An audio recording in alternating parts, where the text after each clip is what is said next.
सभी का स्वागत है SPN 9 के इस खास कार्यक्रम में और मैं हूं आपके साथ फरहान। व्यूअर्स, आज ये बहुत ही महत्वपूर्ण हो चुका है कि कोरोना संक्रमण के चलते किस देश को फायदा हो रहा है। कोरोना बीमारी जो फैली है उसके चलते आपको याद होगा चीन के साथ लगातार अपनी फंडिंग रोकी जा रही थी, अपनी कंपनियों को बुलाया जा रहा था। यहाँ तक कि वॉनवेक्स नाम की जो जर्मनी की शू कंपनी है वह अब आगरा में स्थित हो जाएगी। खुशी की बात है, हमारे यहाँ रोजगार बढ़ेगा। लेकिन यह कौन सी रणनीति है? यह कोई बड़ी राजनीति और रणनीति है जिसमें पूरा देश ग्रसित होने वाला है इससे, ऐसा मुझे लग रहा है। क्योंकि आपको याद होगा कोरोना के चलते तो चीन को घेरा जा रहा था, रूस पर भी कुछ ना कुछ उंगलियां उठाई जा रही थी। तो यह मामला कोरोना का था जिस पर चीन लगातार जवाब भी देता रहा है, बैक फुट पर भी रहा, फ्रंट फुट पर भी आ गया।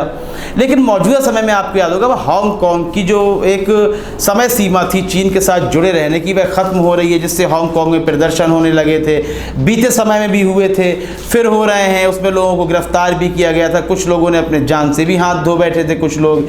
तो इस वक्त भी हांगकांग को लेकर जो कानूनों के नियमों में बदलाव किया जा रहा है, जिन नियमों में, तो अमेरिका फिर बीच में आता है और कहता है कि यदि चीन इन नियमों को बदलता है, इन कानूनों को बदलता है, तो हम चाहे जितने भी व्यापारिक संबंध हैं हांगकांग के साथ वह हम तोड़ देंगे।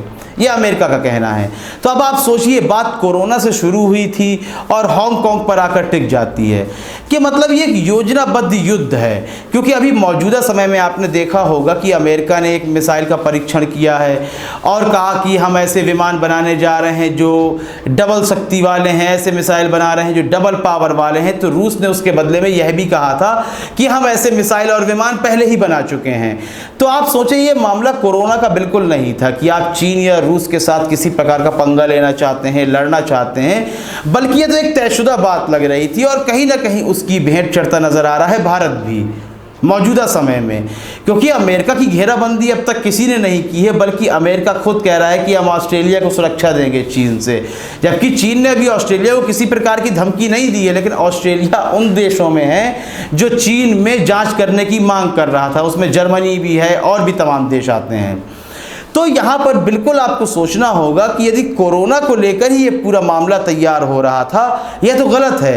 क्योंकि जब अमेरिका हांगकांग के मामले में उतर आता है तो यहाँ हम सोचने पर मजबूर हो जाते हैं कि यह तो युद्ध पहले से ही तय था। जिस तरह से चीन अपने बंकर बना रहा है आकर हमारी सीमा पर, वास्तविक सीमा पर, तो यहाँ बिल्कुल लग रहा है कि ये पहले से तय युद्ध था और भारत को इसके संबंध में कोई भी जानकारी नहीं थी। अब तक भारत को किसी भी प्रकार की राहत नहीं दी है अमेरिका ने कि यदि युद्ध की स्थिति बनती है, यदि नेपाल जिस तरह से बॉर्डर पे है, पाकिस्तान भी है, चीन भी है, तो किसी तरह की राहत नहीं दी है। बल्कि भारत अपने ही साहस के बल पर जितने कार्य कर रहा है तो कर रहा है।